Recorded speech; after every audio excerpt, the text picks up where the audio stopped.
everyone, Kaylee, your friendly neighborhood hairstylist here, and today we're doing some prom/wedding hairstyles.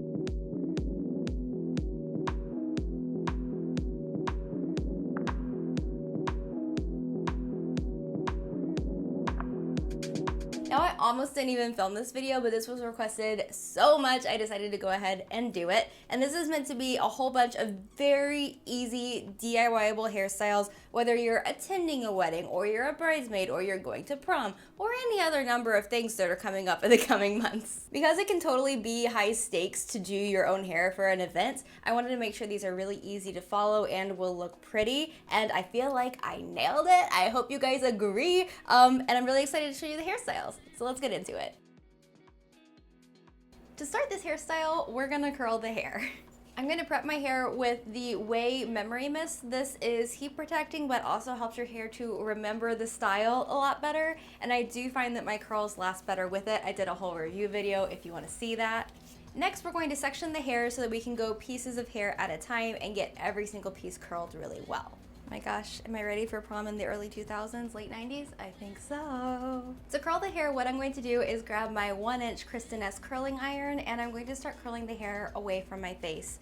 I'm going to clamp it onto the hair and twist it up right at the root, then slide it out a little bit, twist it back up till I get back to the root, slide it out, twist it back, and so forth until you have just like 2 inches left of hair that hasn't been curled.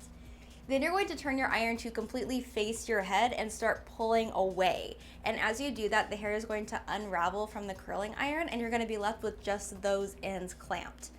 And to finish them off, you're just going to drag the iron over the end. And from that, you get a nice, pretty, deep wave with a little bit more of a loose, modern end. But if you ever find that it looks too straight, you can go back in quickly with your curling iron and just twist it a little bit, and that will get you a little bit more of a bend. Now, if you have a curling wand, the technique is a little bit different, but it's still doable. You're going to take your hair and wrap it around the wand until it's mostly heated up. For me, that's about 5 seconds. I'm going to put the ends on the iron for 1 to 2 seconds. That's going to kind of curl them a little bit, but not as much as the rest of the hair. Then you let everything off and you have a very similar effect to what we have with a clip. And if you ever find that the curl at the end is still too tight, you can run your iron over it very quickly and that will loosen it up and make it a little bit more modern. And those are the two sides. They don't look exactly the same, but you get a kind of similar effect. So whichever tool you have, grab that and use that to create these curls. So now I'm gonna drop down the next section and keep going.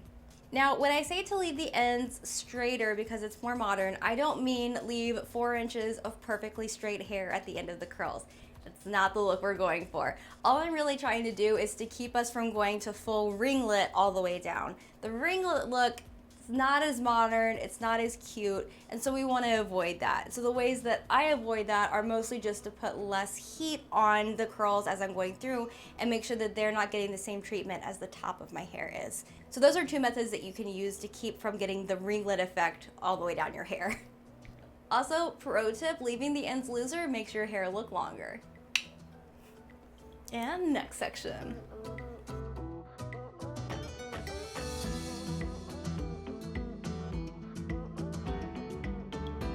And now you're gonna let down the last section, find your part, and curl those pieces. My advice around your face is to keep the curls a little looser. I find that looks a little cooler and more modern, just my personal opinion, but everything else, curl away. And we're done. Now, for most of these curls, I did not touch them after they came off the curling iron, so they would have a chance to cool in place and therefore set much better. If you want more information on that, I will link it in the iCards above. But now I'm gonna take my fingers and run them through to break up the curls because we don't wanna leave it in a ringlet form. And now these curls are in. I already feel like they're so beautiful. You could obviously just rock this. I'm gonna add in some star accessories because I've been loving them lately. I'm going to take back little pieces of hair and pin them in place with the star bobby pins. And once I've done that, I'm gonna just add in some like extra ones for decoration. And my tip for making sure that the bobby pin part of this doesn't show is to put it in sideways and then turn it upright right at the last second. That way the mouth of the bobby pin doesn't like skip up and over the top of your hair, it like hides much more easily. And that's the finished hairstyle. So essentially it's just curling your hair and adding in some accessories. I think it's really beautiful. It will look good from every single angle, and it really doesn't matter if you're good at hair or not. You just curl stuff and put the accessories in. And now we're gonna move on to a half updo. Now I've been doing a little bit of hair for weddings of friends and family, and I get this twisted half updo requested all the time. So I figured, let's show you guys how to do it. First things first, I'm going to lightly tease sections of the crown of my head to get a little bit of extra volume and then smooth over the top. Now I'm going to make the twist by taking a section of hair from the front of my head, splitting it into two, and wrapping the sections away from my face. Then every time I wrap the hair, I'm going to pick up a new piece of hair, put it into one of the sections, and then twist. Pick up a new piece of hair, add it into one of the sections, and twist. And continue doing that until you reach the back of your head. Then you're gonna twist just a couple more times and hold your place with a clip or a bobby pin. And now I'm gonna go back through that, and I'm going to bobby pin into the twist until there's a line of bobby pins going through the twist. This does two things. First, it makes it stay really, really well. Secondly, it's gonna let you pull the hair apart better and get a fluffier twist without a whole lot of extra work. I'm going in and pulling very gently on the twist to open it up and make it look a little fluffier and a little more dramatic. Then we're gonna repeat the same thing on the other side, taking those sections, wrapping them around, and feeding in hair as we go. And of course, add in the bobby pins and pull it apart. Then I'm going to take one of the twists and pin it against my head with the bobby pin horizontal so that it can be hidden easily. Then I take the other twist and pin it over top of that one.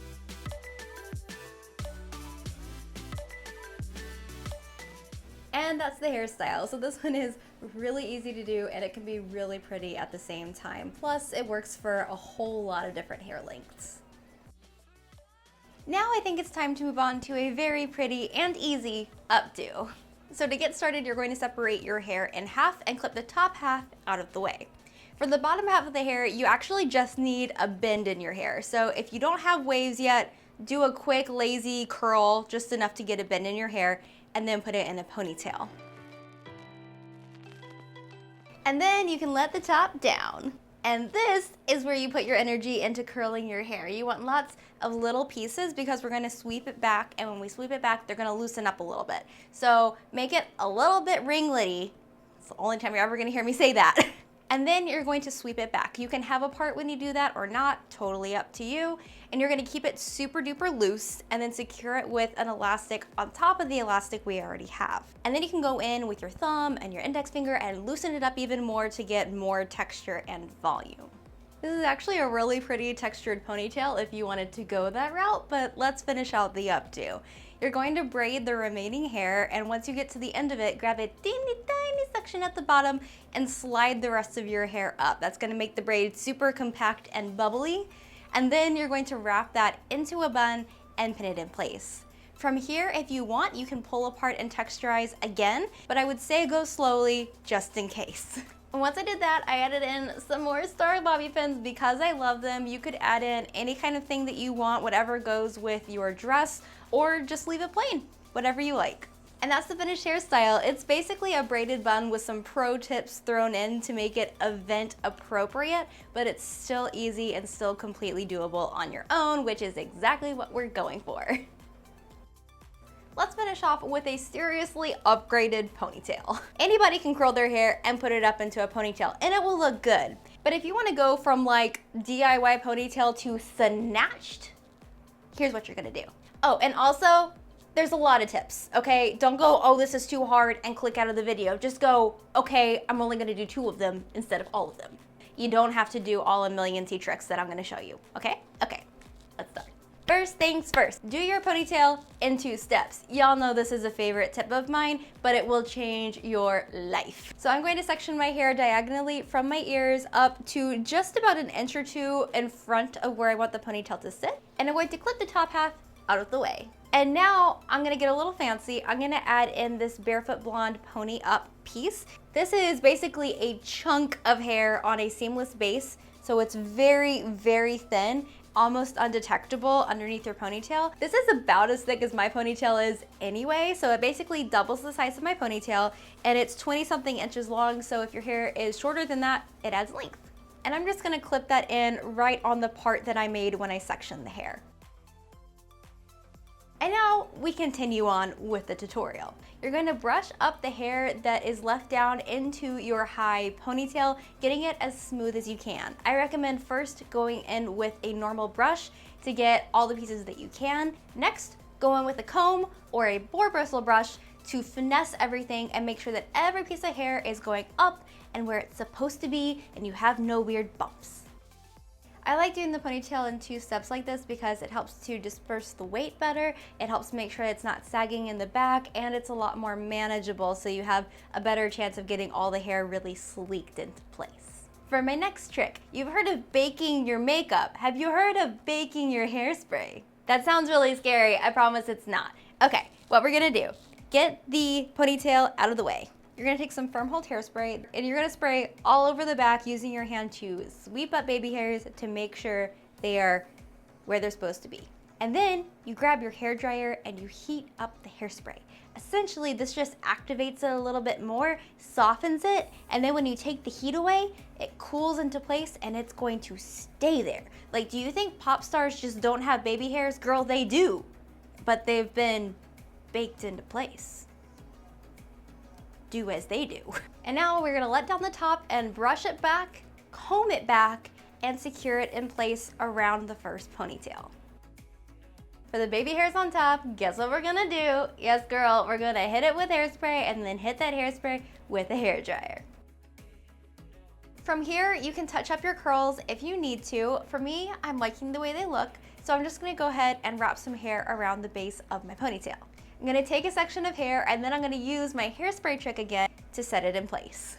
I'm sure you wanna know if baking your hairspray is bad for your hair. It's not like putting a flat iron or a curling iron on top of hairspray by any means. It's just a little warmer than your body temperature. It's just warming it up slightly and letting it cool, which activates the hairspray more than it can on its own. So really the bigger concern isn't so much using heat as it is getting that activated hairspray back out of your hair successfully. So to do that, I recommend using a detangling brush and a gentle touch. You don't want to rip through your hair because that could cause extra breakage. And I recommend shampooing very thoroughly, maybe shampooing twice to get the extra hairspray out. And as long as you do that, I think it's totally fine. I don't think it's an extra strain on your hair more than, you know, using hairspray is on its own. Another celebrity secret that I utilize all the time is shadowing your root, which basically means using either like a brow powder or an actually designated hair powder to fill in any sparse areas in your hairline. I actually already have some of that in. I'm gonna add just a little bit more so you guys can see what I'm talking about. I feel like it frames my face really well, so it's something I particularly like doing, but obviously it's not something you actually have to do for your hair. So from here, you can actually be done, but I kind of want to see if I can get my ponytail more voluminous. Let's try it. If you want some more volume and lift, which might look extreme in this ponytail, but if you're dealing with less hair than I have in right now, it could be helpful. You can hold your ponytail fully up and then back comb all the way from tip to root with the brush in kind of this big paddling motion. I've seen Justine Marjan do that, and she is the queen of giving Khloe Kardashian the biggest ponytails ever, so I'm like, if it's good enough for her, it is good enough for me. Oh yes. It comes together finally once you smooth over the top, and you can see that you have all the volume in the world. If you do have finer hair, this can be a lifesaver in creating a bigger, fluffier ponytail. And there is your snatched ponytail option. Now you could follow these steps with straight hair for a sleek look. You could do classic waves for a more classic look, but I personally am loving the volume and texture. So I hope that you guys enjoyed it. If you did, don't forget to hit the thumbs up to let me know and, you know, help support my channel. Tell me in the comments what else you'd like to see for spring and summer, because it's finally here and it's one of my favorite seasons to make hair for. So tell me in the comments what you'd like to see. And of course, if you're new here, hit the subscribe button to join the Braidaholic family here on Kayley Melissa, and all y'all hit that bell to be notified every time I post a new video, which is Saturdays for hair tutorials and Wednesdays for bonus videos. And that, I think, is it for today's video. I hope that you guys enjoyed it, and I'll see you in my next one. Mwah! Bye! Thank you. Next. Thank you. Next. Thank you. Next. I don't want to take it out. I just want to live like this forever. 'Cause I miss you, babe. And I don't wanna miss a thing. Ugh. Ah! Are you kidding me? I'm not holding it up, it's doing that on its own. What the actual? Well, I and my hair have recovered. Praise be. Peace out, Cub Scouts.